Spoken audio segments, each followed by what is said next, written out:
the potential to provide the United States with the national security, with economic prosperity, environmental security, and technological lead. 4 of these projects are here in New York. But while new technologies are necessary for this industrial revolution, it is not sufficient. Finance is equally important. As a member of the Senate Finance and Banking Committee, Senator Schumer plays a pivotal role in this respect. Both Secretary Chu and I look forward to working with you in this regard. So without further ado, I give you Senator Schumer. Thank you.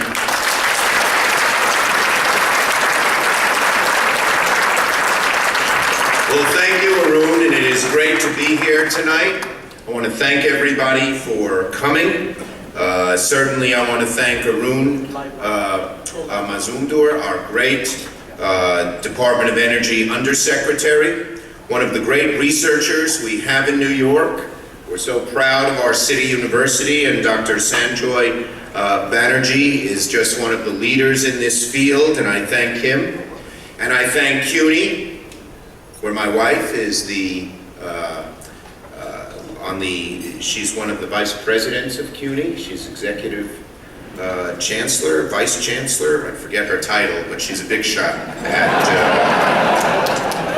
at CUNY, and the Indian Institutes of Technology for holding this conference. It's a great conference and has great future and great opportunity. And I want to thank you all for being here. First, I want to say, as a New Yorker, I am glad to see, she's Vice Chancellor, right? Is that right, Jay? Vice Chancellor. Okay, I got the title right. I wouldn't want to break the protocol here. And she's a graduate of City University as well. First, to have this audience here with so many people who have come from abroad, from India, and now live either in New York or other parts of America, and so many others who have come from India to visit. It's really the future. It's a great opportunity for us. I am a New Yorker through and through, and one of the things that has made this city and City University great is immigrants. New York has a history of taking people from around the globe and in one generation transforming them into Americans. And this happened even when the English displaced the Dutch in the 17th century. And then after that one generation in New York, their children sally forth across the rest of the nation and do great things. And I am head of the Immigration Subcommittee, and I'm always encouraging and trying to change our immigration laws. And one of the things we want to do, and I hope IIT won't be upset about this, CUNY will love it, is to say that any person from abroad who studies in an American institution and gets a BA, MA, or PhD in STEM, science, technology, engineering, or math, will have a green card stapled to their diploma. And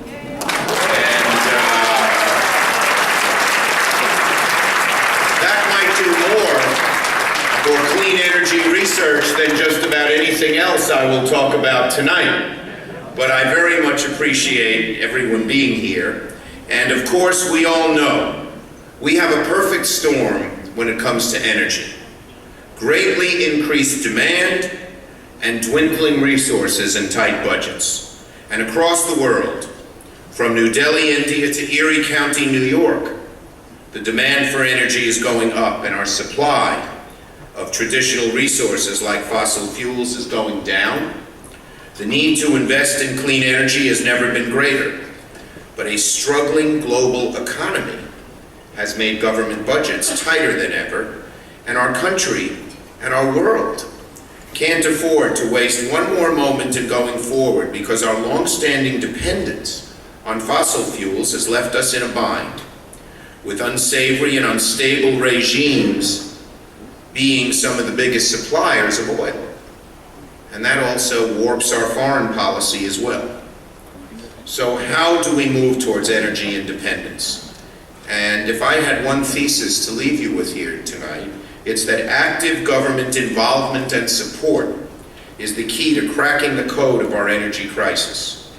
Companies like the ones many of you work with certainly have the brainpower and are eager to take on the challenge of weaning America off foreign oil. But the truth is, you can't do it alone.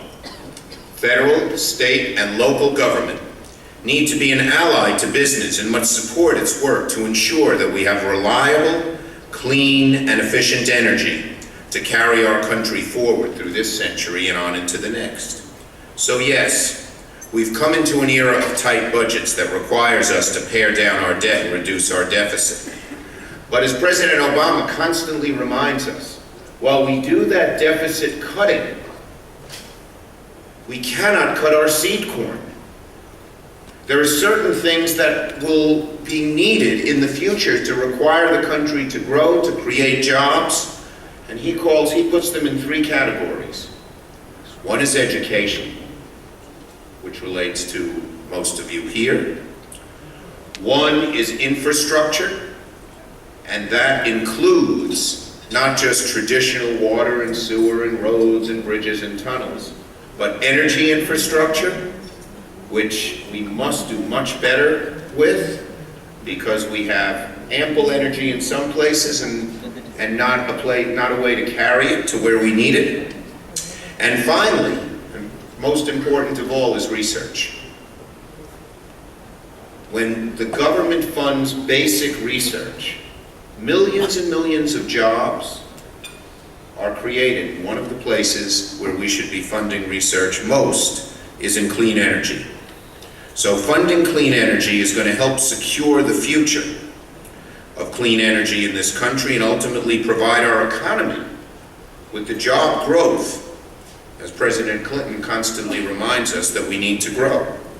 So as we cut back on things we don't need, that have lost their usefulness, we must make sure we don't eliminate the seed corn, basic research and clean energy research that makes our economy grow. Now, in New York State, we are aware of this. In a lot of ways, the answer to this question, how we can reach energy independence, is found in places across the state that I come from and that I love and that you sit in right now. From Long Island to Tech Valley in our state's capital region, to Syracuse, Rochester, and Buffalo, and everywhere in between, New York's high-tech sector is growing by leaps and bounds. New York's high-tech energy companies employ thousands of New Yorkers, attract new workers to the region every day. Many of you may not know this, but the fastest growing center for nanoscale engineering and computer chip fabrication in America right now is no longer Austin, Texas. Sorry, Austin.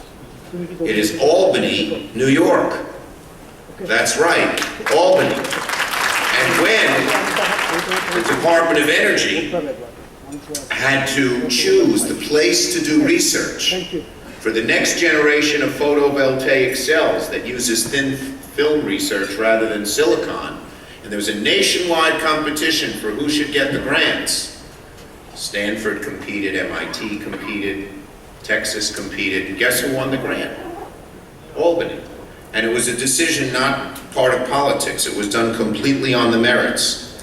10 years ago, thanks to the tireless efforts of one professor, his name is Alan Kaliyeros, he too is an immigrant from Greece, and a significant investment in dollars in New York State, we now have the most impressive public-private partnership in the country, the College of Nanoscale Science and Engineering at SUNY Albany.